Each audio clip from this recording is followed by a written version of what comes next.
Greetings viewers, this is General Phoenix back in the action. As you can see, we are doing another unboxing unit review on the Konflikt 47's Merlin Heavy Walker for the British Commonwealth. Now, as it shows, you get one multi-part resin and metal Merlin, a vehicle sheet, decal sheet, a assembly guide, and an MDF, which is basically a wooden base for them, because I've confirmed that with the Merlin. Sorry, the Hornet. So an unbox, and then as all videos, we do the opening, we review the parts, then we'll clip. We'll do the secondary clip to show the unit fully built, and then we do the final review. So let's see what we got here. So who we got? Oh, thank you, Anna. Then we've got our thank you sheet. So this is our assembly guide here. So, Merlin Heavy Walker Assembly Guide. So, the Merlin represents the pinnacle of Commonwealth Walker design, by complementing its human crews with an onboard automated management brain called Guinevere. It assists the crew in performance routine and mundane tasks operating the Walker. But in battle, it really comes into its own. The Merlin incorporates several complex self-repair systems controlled by Guinevere.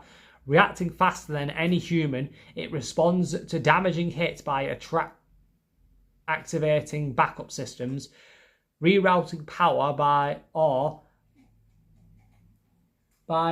hydraulics, and extinguishing fire before they can spread. Should the crew become temporarily incapacitated, Guinevere can even pilot the Walker for a short time. The Merlin is a truly remarkable design that has taken Allied Walker capabilities to a new level. And you can see, I won't lie, at first I was like, why it looks smaller than the Hornet. So why would it be a heavy Walker? But you've got to think it's got that heavy turret cannon for anti-tanks, and then it's going to have these rifles on it as well. Well, it's got one. So that's the assembly of it. So let's have a look at the box inside. So the stickers here, the base here, and then we've got our parts here. So let's just double check we've got everything here. Just trying to stretch it open so I can see.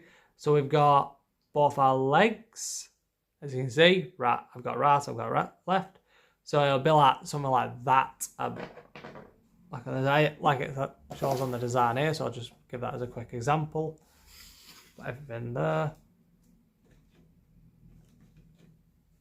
Got the arms here. Now, I did mention on other videos when I know someone who actually got a Merlin at the shop and they were actually missing this arm. They were missing their right arm, but they got a replacement, because that is a rule. If you are missing certain parts, just take it to the shop and they'll give you another box, and then just open it there. Just make sure, because if you've confirmed an order, even if you don't have a physical receipt, you'll have a digital receipt if you bought from the shop or the internet, because you'll need to sign in and everything. And if you just confirm with your email, they'll be able to confirm it.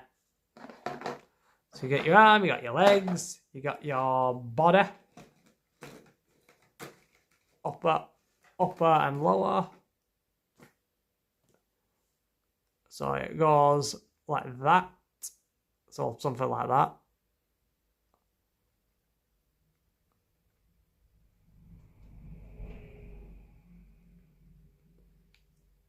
Yeah, so it's this way because I can't see the pictures like that. So might just need a bit of sanding on some bits like here, maybe here. Again, I'm just assuming. Yeah, because see how that bit's getting in the way? So that's going to need sanding a fair bit, because that's smoothed out, so I know that's fine. And then you got your weapons here. So the head is metal. I love that detail they do. Oh, I do like those details here. Then you've got your big cannon here that rests on the shoulder, which goes something like, let's see if I can get it. Something like this, I'm guessing. Yeah, so something like that.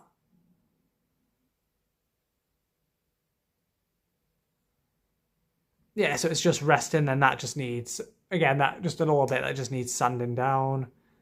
It's fairly straight as well. I know if you have problems, you can actually just move these, and then you've got your arm turret. So yeah, they actually did fairly good here. I do like some bits made out of metal. I do like, but I understand because again, I have friends who have told me incidents where it is better to have it all made of plastic. So what I'm going to do is I'm going to clip it out just to do it here. Then I'm going to show the piece fully made. So let's see how it looks. Right, so this is the Merlin fully completed. I'm not going to lie, I did have some challenges. Like, it was mainly holding it in place because of the glue I was using. I used the really strongest glue they had available at Warlords, but it's one of them. But as you can see, I'm not going to lie, the level of detail on here, the exhaust, the cool fans, the rifle even the hand, and all these small details are just so well done. You know what, I'll say it, the metal attached to this, they were not so bad. I think it's because it was, because they're just flat down pieces, it was a lot easier to do them like this. But overall, it was a good build. I mean, I love the look of it. It's definitely a unique design for a robot in a World War II game. And I do like how it's slotted down, so it's like it's using its weight and everything on legs. Because originally I did want it to try and be straight, but again, it's one of them, but sometimes having that bit of an angle looks a bit better. So when I rest it down like flat, it looks like that. But you're going to be seeing it like this if you're playing it, or maybe like that. But that just looks so good. I can't comment. I definitely will say metal, I know because I have done all my pieces at the same time, they will... Some parts I did were harder to do than others, like the resin and metals, because it just doesn't glue as hard. But they have got into more plastic stuff. Again, they're just trying to bring it in more, because you've got to think as well, for a business, they have to still cut back on some costs to save money and promote stuff better and to get more things out there, which I perfectly understand that. So some resins are actually alright, depending on where you built, what parts they are, as well as metals. So bits like this, I will say this, for a Merlin, you know what, for this, I'm actually going to give it I'm giving it a good grade, honestly. Because it was actually fairly easy to do once I got the legs on and everything right. It's just a matter of trial and error and just keep on hold of it when you're doing it. So that is the video for the Merlin. And then please leave your thoughts down below. And until then, this is General Phoenix signing off.